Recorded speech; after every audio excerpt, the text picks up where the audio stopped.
बिजनौर से हैं शशि जी, स्वागत है आपका।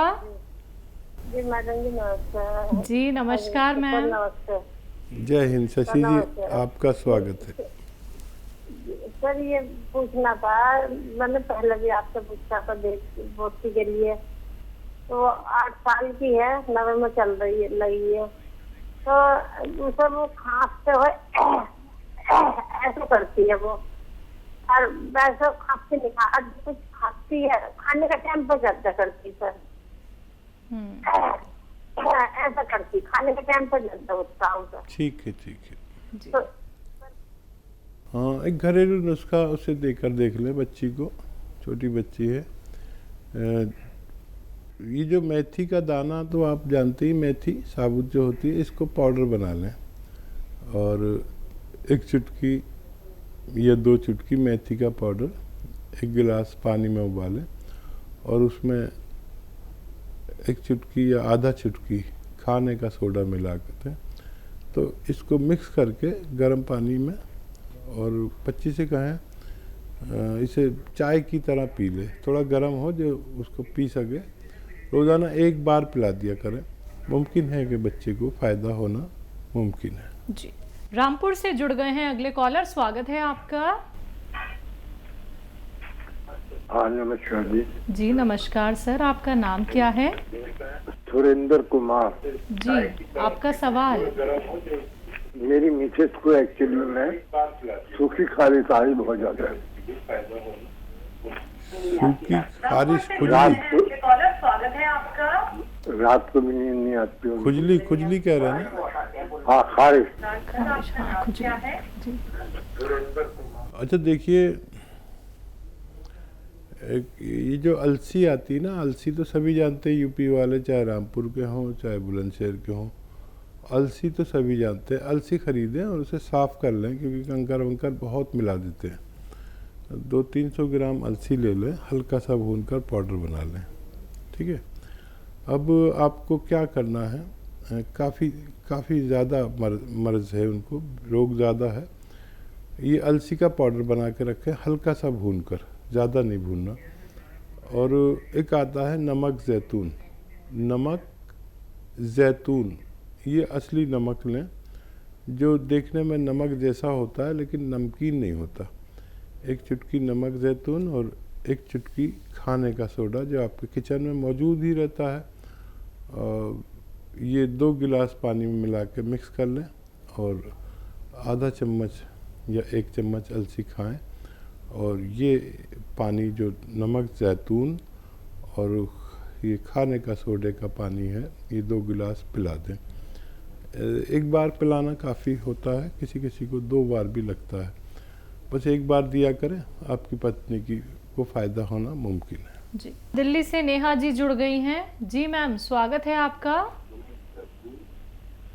दीदी हकीम जी, मेरे दांतों में जरा मसूड़ों में खून वगैरह आता है काफी दिन से। अच्छा ठीक है, कितनी उम्र है आपकी? वही 25 उम्र है जी। हाँ अच्छा, देखिए ज़्यादातर जिनको इस तरह का रोग होता है उनमें पायरिया कहलाता है और उनमें खून की कमी होती है। तो एक तो मल्टीविटामिन्स रोज़ाना 1 ले लिया करें, एलोपैथी ही ले लिया करें, काफ़ी अच्छा होता है। और एक ये है कि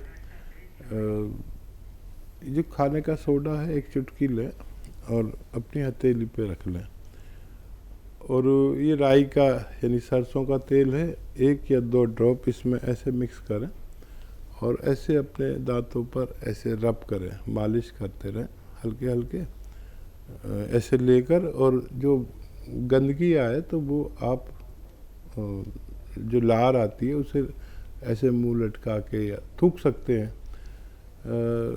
ये रोज़ाना 1 बार रात को सोते समय किया करें, और याद रखें कि कुल्ला नहीं करना। आप थूक कितना भी दें लार को, लेकिन कुल्ला किए बगैर आप सो जाएं। ये आप कुछ दिन करेंगे तो आपको फ़ायदा होना मुमकिन है। जी महाराष्ट्र से हैं शाहीन, अगली कॉलर, स्वागत है आपका। नमस्कार मैम। जी नमस्कार। मैम हकीम साहब से बात करनी है। जी शाहीन, मैं हाजिर हूँ, बताइए क्या सवाल है। अस्सलाम वालेकुम। अस्सलाम वालेकुम हकीम साहब। वालेकुम सलाम। हकीम साहब, दरअसल मेरे 4 सवाल थे अपने अब्बू के लिए, और मैं सवाल पूछने से पहले आपसे बताना चाहती हूँ कि मैं आपकी 2 दवाएं अपने अब्बू को दे रही हूँ। एक जो है तो नमक जैतून और दूसरा है तो गौनसिया। जी, पहला सवाल मेरा ये है हकीम साहब कि जैसे मेरे अब्बू के किडनी में पथरी थी, तो आपने मुझे बताया था कि नमक जैतून और गुड़हल के पत्ते उन्हें निहार मुंह देना है, और उसके साथ 2 चुटकी नमक जैतून 1 गिलास पानी में, और उसके ऊपर और 2 गिलास पानी देना है। तो मैंने ये 12 से 13 दिन तक की ये खुराक उन्हें दी है। तो मैं आपसे जानना चाहती हूँ कि सबके जैसे अब हम कैसे पता करें कि उनकी जो किडनी की पथरी है वो बाहर आ गई है या किडनी में ही है? हमें कोई जांच वगैरह करवानी चाहिए, क्या करवाना चाहिए, इसके लिए मुझे कुछ बताएं हकीम साहब। ये बताइए, तकलीफ गई उनकी है अभी? हेलो, तकलीफ उनकी खत्म हो गई या अभी मौजूद है? जी हकीम साहब, उन्हें तकलीफ नहीं थी, दर्द नहीं था उन्हें। अच्छा। और मेरा दूसरा सवाल ये है कि सबके जैसे उन्हें जो है तो यूरिन इन्फेक्शन भी है, और उनके डॉक्टर का कहना है कि उनकी किडनी भी काफी कमजोर है। तो आपने मुझे एक नुस्खा बताया है कि अलसी भून करके 2 चुटकी नमक जैतून पानी में 1 गिलास पानी में देना है। तो वो मैं उन्हें 1 महीने से दे रही हूँ हकीम साहब। तो मैं आपसे जानना चाहती हूँ कि मुझे ये नुस्खा उन्हें लगातार कितने दिन देना है, और साथ में ये भी कि जैसे उनकी ये परेशानी जो है किडनी, जो उनकी किडनी कमजोर है, और जैसे उन्हें यूरिन की परेशानी है, यूरिन इन्फेक्शन की, तो क्या ये परेशानी उनकी हमेशा के लिए वो रोग मुक्त हो सकते हैं? और ये जो नुस्खा मैं दे रही हूँ तो मुझे लगातार कितने दिन देना है? और हेलो, जी जी मैं सुन रहा हूँ, आप बताइए। हाँ, लगातार मुझे कितने दिन देना है ये नुस्खा हकीम साहब? और ये परेशानी से हमारे अब्बू के हमेशा के लिए रोग मुक्त हो सकते हैं क्या? और जैसे उनके डॉक्टर उन्हें गोली भी देते हैं, तो उन्होंने बहुत दवाएं खाई है हकीम साहब, तो अब वो गोली से परहेज कर रहे हैं। तो मैं आपसे जानना चाहती हूँ कि क्या वो गोली से भी मतलब उन्हें आगे लेने की जरूरत नहीं पड़ेगी, या उन्हें हमेशा लेना चाहिए? आप मुझे ये बताएं। और तीसरा सवाल मेरा यह है हकीम साहब के जैसे मेरे अब्बू के जो है तो अभी जो है तो सूजन की परेशानी बहुत बढ़ गई है, उनके पैरों में बहुत सूजन आ रही है, और यूरिन में बदबू बहुत है हकीम साहब उनके। तो इसके लिए मुझे कुछ बताया हकीम साहब कि उनके पैरों में सूजन क्यों आ रही है, और इतनी बदबू यूरिन में हमेशा से। मैं नमक जैतून तो उन्हें 4.5 महीने से दे रही हूँ हकीम साहब लगातार। जैसे पहले आपने मुझे बताया था कि पथरी के लिए नमक जैतून नींबू के साथ देना है, तो मैंने पहले उन्हें 3 महीने तक नींबू के साथ और 2 गिलास पानी ऊपर से, वो 3 महीने दिया है हकीम साहब। हेलो, ठीक है। और चौथा सवाल मेरा हकीम साहब के जो है तो उनके पैर में और हाथ में दर्द है और कमर में, तो मैं उन्हें गौनसिया तो दे रही हूँ हकीम साहब, लेकिन जैसे अब उनकी गौनसिया की खुराक 10 से 15 दिन की रह गई है, लेकिन जो हाथ जो है उनका ऊपर नहीं उठ पाता है हकीम साहब, और कमर में भी थोड़ा दर्द है। तो मैं आपसे जानना चाहती हूँ हकीम साहब के क्या अब मुझे गौनसिया अब भी और उन्हें देना चाहिए, या और ये जो समस्या है उनकी दर्द की, तो ये इस वजह से हकीम साहब कि उन्हें ब्रेन का अटैक आया था। तो अच्छा, कुछ फायदा है दर्द में उनको? हेलो, हाँ शाहीन, कुछ फायदा है दर्द में? फायदा लगता है? हाँ, दर्द में उनके इतना फायदा है कि कि पहले से जो दर्द है वो कम है अभी, लेकिन पूरी तरीके से कम नहीं हुआ है।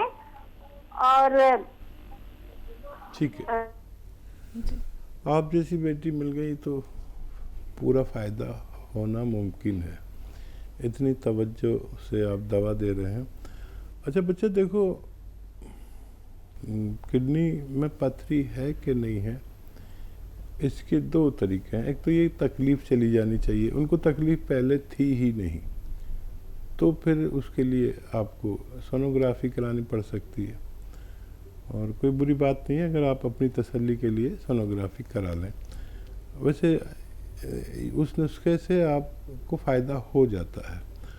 अच्छा, अगर आप नमक जैतून दे रहे हैं तो 3 रोगों के लिए 3 तरीके से देने की ज़रूरत नहीं है।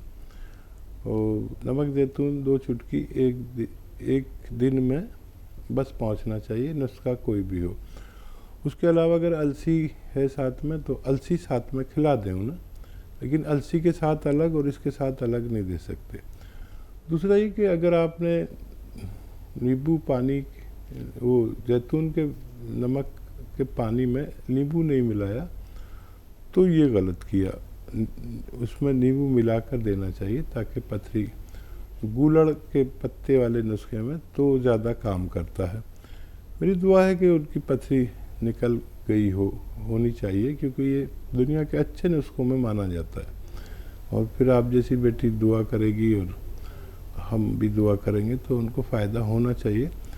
और देखिए ये सब चीज़ें जांच से ही पता चलेंगी, लेकिन अगर पैरों पर सूजन अभी भी है या दिखती है या लगती है, ये दो चीज़ें अलग होती हैं।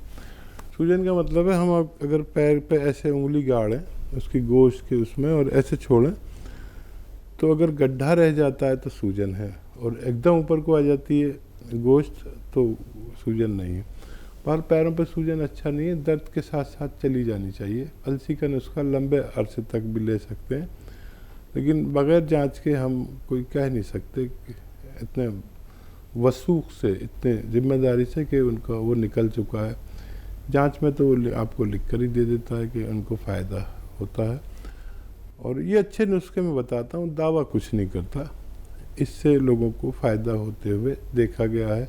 दुआ भी करूँगा, आप भी दुआ करें, नुस्खा देते रहें और मजबूत हो जानी चाहिए उनकी किडनी। जी हकीम साहब, इन्होंने कहा है कि यूरिन में स्मेल आती है। हाँ देखिए, कुछ पेशाब इनका रुक कर आता है और सड़ कर आता है, इन्फेक्शन है, इन्फेक्शन चला जाना चाहिए था अभी तक, क्या वजह है, क्यों नहीं जाता है। और किडनी की गंदगी टेस्ट होती है, किडनी का फंक्शन टेस्ट होता है, किडनी की तंदुरुस्ती टेस्ट होती है, वो सब जांच करा कर ही पता चलता है।